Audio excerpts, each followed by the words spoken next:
Hey guys, welcome back to another video. So let's just first address the elephant in the room. Yeah, I don't know what's going on there. She has a mind of her own. We are gonna name her Gertha because she is not wanted nor welcome. And I shouldn't say that about the name Gertha. I just feel like Gertha has a very intense sound to it.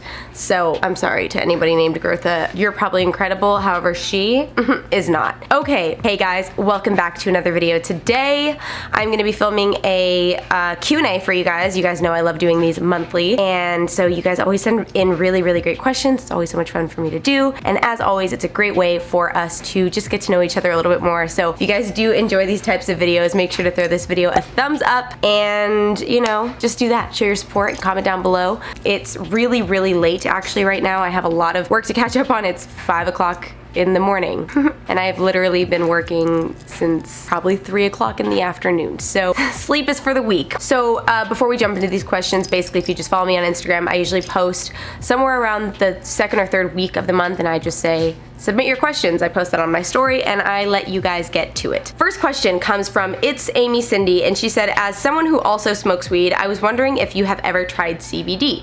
Thoughts? So as you guys know, I'm pretty open about my use of cannabis. I have become quite open about it, and it originally started when I was having a hard time sleeping, and then it just kind of became like somewhat for fun, somewhat just to help me ease anxiety and stress and things like that. Really, it just helps me with my sleep, and when I don't have an appetite, it's been really, really great for that. It's just something that soothes me at the end of the night because my brain is constantly going, and as somebody who struggles with mental OCD, I cannot physically shut it off. Like, I can sit in my bed for hours and just think for ages. However, I have recently stopped smoking as often as far as helping me go to sleep, or in stressful situations I've actually turned to CBD because I don't always have time to just chill out for 3 hours and be, you know, technically under the influence. So if it's still during my working hours, if I have something really stressful happen, if my body is aching me, things like that, that some people often typically use cannabis for, I actually have turned to CBD for that type of thing. So there's a ton of really good CBD options out there right now, but one of my favorites that I've been using is from Green Roads. I have the CBD oil here, and this one's the 250 milligram. I like to get the higher dosed ones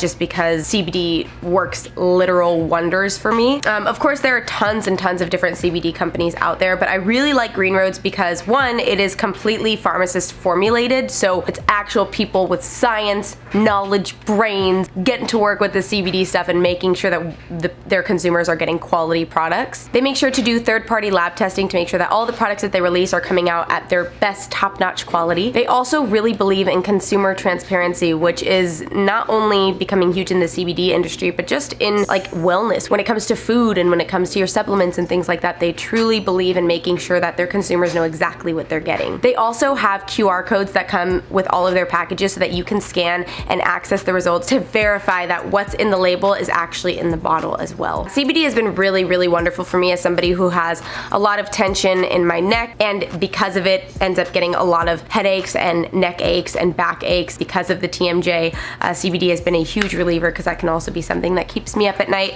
And just in general, I get stressed, okay? I'm not gonna lie to you. Your girl gets stressed, and like I said, it's not always an option for me to just say, I'm just going to light up this doobie really quick. Instead, I take my CBD and I'm able to be a completely functioning human because CBD does not make you high at all. I'm so excited at how normal it is becoming in LA. I mean, CBD is absolutely everywhere, so I think it's great. I think that CBD promotes the idea of overall wellness and taking care of your body and listening to your body and, you know, making sure that you're doing what you need to do to keep it an elevated state, as hippy dippy as that sounds. Taylor Orozco said, are you still satisfied with YouTube/influencing? Do you wish you had gone another route? It's a very good question. I am still satisfied with what I do, and every day that I wake up, I am so incredibly grateful that I am my own boss. I am the CEO of my own company. I have, you know, contracted workers that I work with on a regular basis to help me with my content, to help me with my planning and all of that. So I feel incredibly blessed and so, so grateful. And there are are days where I do not want to upload a video. There are days where I do not want to sit in front of a camera and talk or show my personality or share anything, whether it's personal or not personal. I have those days, 1000%. But anytime that I think about it, I still just,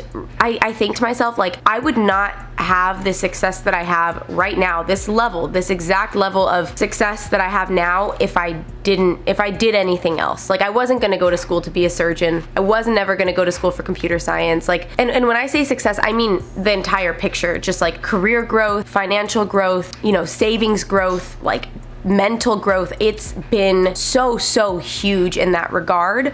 So no, I never wish that I went a different route. For the first time ever, I am actually working on different platforms and different ways of expanding my business because, for example, Omar and I just released Built Fierce. I have another business that I plan to launch in the summer or fall of 2020. So I definitely have other things, and I also feel that if I didn't have the following and the base and all of you guys, you incredible people that support me, I wouldn't also have the funnel to be able to go on and move into different parts of being an influencer or an entrepreneur. So does it drive me? Yes. Do I not always want to film? Yes.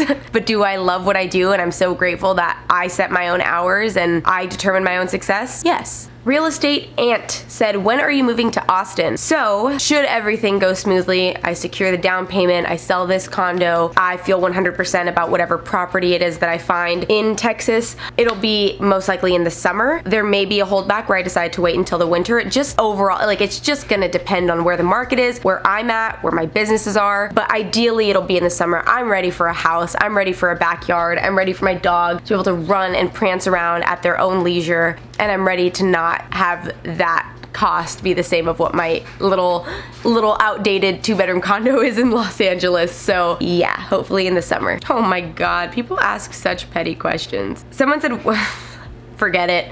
Moving on. Yeah, pettiness ain't welcome here. Daisy_Garcia 23 said, are you and Nikki moving in together? Absolutely love her. 2 pieces. That is my best friend. But no, we are not living together. It would not work. Nikki has 2 cats. I have 2 dogs. We both are we're so different in that regard. I think if it were just her and I, we would live together great, but with our pets as a mix, it would just clash so badly. So no, we'll be living close to each other, most likely, but not together. I also just have realized recently that I don't really ever want to have a roommate again. Layla asked, how did you get into streaming? And she's talking about Twitch video game streaming and any advice for newbies. So I got into streaming. I first wanted to start streaming on Twitch like when I was at the beginning of my YouTube career. I'd bought an Xbox probably like 2016, and then I was really intimidated because at that time female streamers were not as common, and they, like, when I would go into female streams, there were just way more guys and they were really negative towards the female, so it honestly scared me away. I was still so new to social media that I didn't think I could handle that negativity, at least to that capacity. But finally I just hopped in. I don't even know how I got into it. I went and I bought the PC and I asked anybody that would help me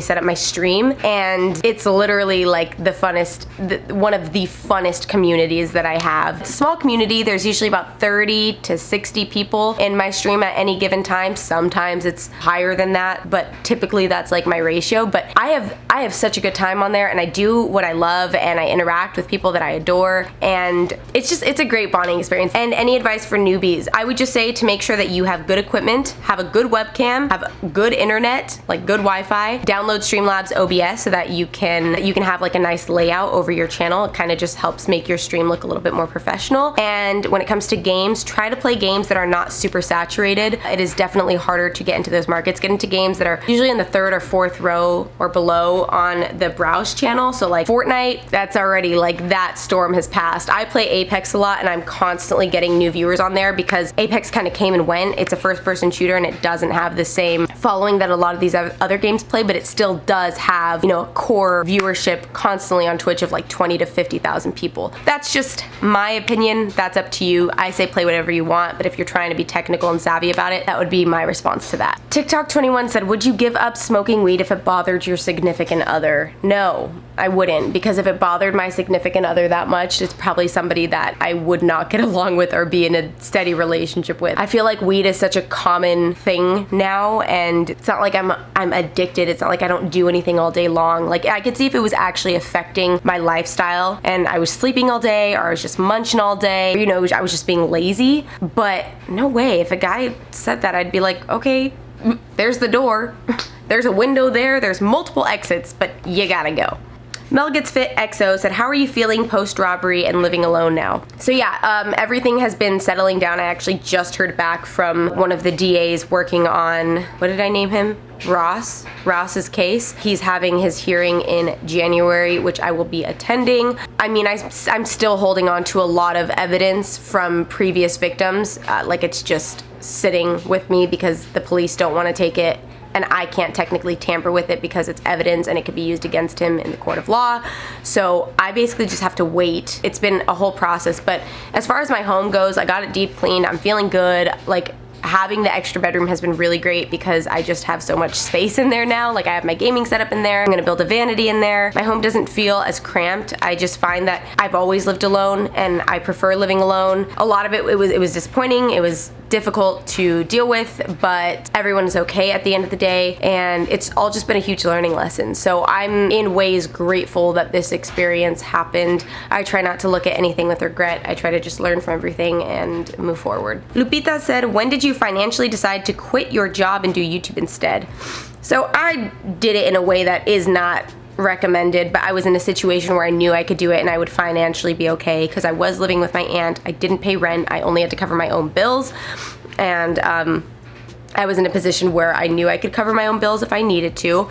So I probably quit my job after like 6 months on YouTube. I basically was making a little less than what I was making at my job. I was probably pulling in like $800 a month at that job. YouTube ad revenue was making me like $500. I wasn't getting any brand deals at the time, but it was huge for me. So I was like, deuces, I'm out of here. And then I quickly regretted it, and I got a job at 24 Hour Fitness as like a front desk girl. And I worked there for 2 weeks, and then I was like, deuces, I don't want to do this anymore. Because I was like, why? What is the point? Why am I getting another job if I don't even really need to have another job? So yeah, everything just kind of spiraled and fell into place after that. This journey has been crazy when I look back at it, but yeah, probably 6 months into it. Maheen_A said, do you have a therapist and how has that helped you? So yeah, I actually stopped therapy for quite some time. I was in therapy a lot during my really bad bout of mental OCD, but that was during my relationship with Omar. So that was over 2 or 3 years ago. It's been quite some time because then my meds kind of sorted me out and I was feeling a lot more in sync with my brain and my body. However, I did recently get back into therapy, actually just last month.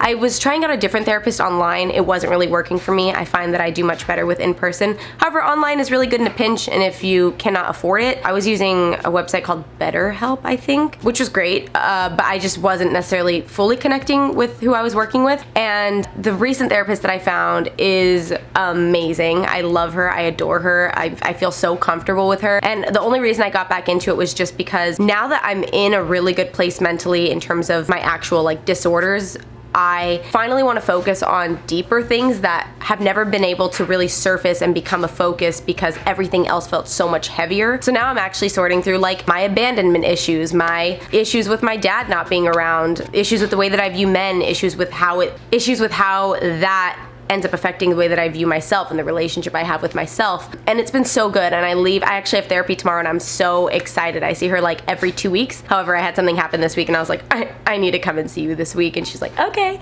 So it's been so tremendous, and it's only this will only be my 3rd session with her, and I already adore her so much. So yeah, therapy is great. Esqueda? That's a good question. Oh, I kind of want to save this for a topic video. Somebody said, Megan TCTC said, why does a guy suddenly ghost on you, then come back after a month, and how do you deal with it? That might have to be my next topic video. If you guys want that to be my next topic video, do me a favor, like this video, comment down below. If you see someone's comment, like it, or comment it yourself, because I think this could be a really good topic because your girl's got experience on that. So let me know. All right, this is gonna be my last question because I am freaking crashing and burning right now. But it's Amy Cindy said, what is something you're hoping to accomplish before 2019 ends? Very good question. I would say building my savings account to a specific number that I have in mind that isn't money that I'm gonna have to pay for taxes, money that is just actually mine for savings for my down payment. So hitting that specific number, even though I still have 2020 to continue to save, there's like a number that I have in my head to at least have in my savings account by the end of 2019. And then also hitting a specific amount of people with Built Fierce.